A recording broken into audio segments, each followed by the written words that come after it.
Bonjour à tous les amis. Va-t-on vivre la pire saison? Que dire? Une catastrophe au PSG. Bon, moi j'en rigole parce que vous savez que je suis plus pour l'Olympique de Marseille. Mais va-t-on vivre la pire saison en Ligue des Champions sous l'ère Qatari du PSG? Parce que les Qataris, comme vous le savez, ça fait presque 11 ans qu'ils sont là. 12 ans. Et là, pour la première fois, le Paris Saint-Germain seront dans l'obligation d'aller chercher un résultat à Dortmund à l'extérieur. Parce que s'ils n'arrivent pas à gagner à Dortmund, un match nul ne les garantit pas d'être en huitième de finale. Une défaite encore pire. Encore pire parce que s'il y a une défaite, le Paris Saint-Germain pourrait être éliminé de cette Ligue des Champions et être reversé en Europa League, alors que l'Europa League, le Paris Saint-Germain sous l'ère Qatari, c'était juste leur première saison en 2011-2012 quand ils avaient racheté le club, qu'ils avaient été en Europa League. Mais bon voilà, c'était juste le début de l'ère Qatari. Et ben là, ça serait vraiment dramatique pour le Paris Saint-Germain.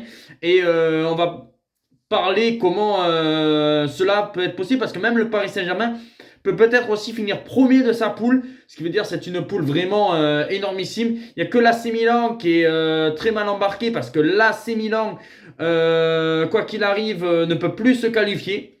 Je pense, ça va être très compliqué pour eux, à moins d'un apocalypse qu'ils arrivent à gagner avec énormément de buts à Newcastle, mais l'AC Milan peut que rêver d'être en Europa League. Mais voilà, on va voir plusieurs scénarios un petit peu dans cette vidéo parce qu'il y a un Dortmund Paris Saint-Germain dans 2 semaines et un Newcastle AC Milan, ce qui voudrait dire que Dortmund et Newcastle seraient en très bonne voie pour se qualifier. Pour moi, je ne vois pas le Paris Saint-Germain aller gagner à Dortmund. Voilà, désolé pour le Paris Saint-Germain et ceux qui supportent le Paris Saint-Germain. Moi, je pense pas que le Paris Saint-Germain, surtout qu'ils ont énormément de difficultés à l'extérieur. On l'a bien vu, défaite à Newcastle, défaite à l'AC Milan, face à l'ambiance du mur jaune.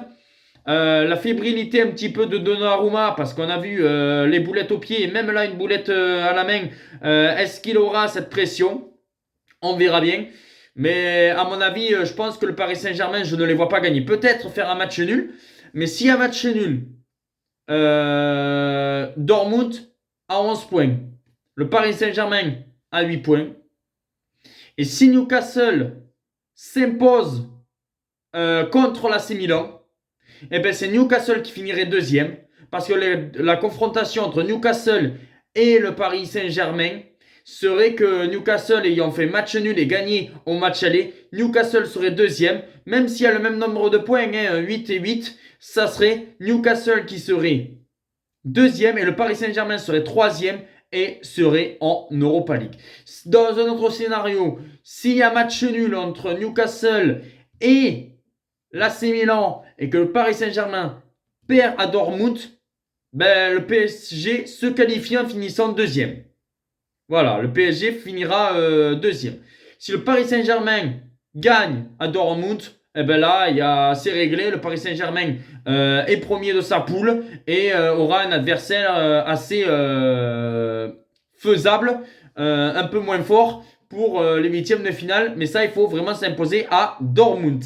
Et le dernier scénario potentiel, ça voudrait dire que si l'AC Milan gagne à Newcastle et que le Paris Saint-Germain fait match nul ou une défaite contre Dortmund, comme dans les deux confrontations, le PSG a gagné l'AC Milan 3-0 et perdu 2-1, et bien sur la confrontation des deux matchs, quand même, ça serait le Paris Saint-Germain et avec la différence de but qui se qualifierait. J'espère que je vous ai bien expliqué les scénarios potentiels que le Paris Saint-Germain finisse premier, deuxième ou troisième. Le Paris Saint-Germain ne peut pas finir quatrième. Ça, c'est pratiquement sûr. Le PSG sera quand même européen l'été prochain. Mais pour moi, je pense réellement que Newcastle va gagner chez eux contre l'AC Milan. Parce que Newcastle, c'est très solide à domicile.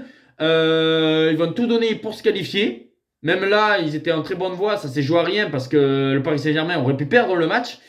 Pour moi, je pense que Newcastle va s'imposer contre l'AC Milan. Et que le PSG va faire match nul à Dortmund. Et malheureusement, le Paris Saint-Germain, selon moi, le Paris Saint-Germain sera en Europa League. Et est-ce que c'est pas un mal pour un bien? Ça voudrait dire qu'il y aurait la reconstruction du Paris Saint-Germain. Et là, croyez-moi, si le Paris Saint-Germain est en Europa League, là, ils seront archi favoris pour gagner cette Europa League. Parce que je suis désolé, même si à Liverpool, qui peut être compliqué, je pense que le PSG pourra peut-être gagner l'Europa League. Et dans la reconstruction du Paris Saint-Germain, je sais pas, mais pour moi, je pense réellement que le Paris Saint-Germain sera en Europa League.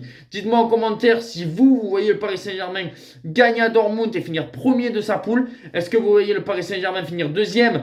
Moi, peut-être une petite chance, mais il faudrait vraiment qu'il y ait match nul entre Newcastle et l'AC Milan, comme je le répète. Mais moi, j'ai bien peur que le Paris Saint-Germain soit en Europa League. Voilà, je voulais parler un petit peu. Je parle très rarement du Paris Saint-Germain.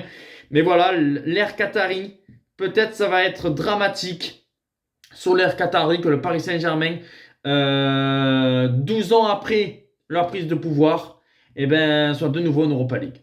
Ciao les amis et dites-moi en commentaire ce que vous en pensez. Ciao.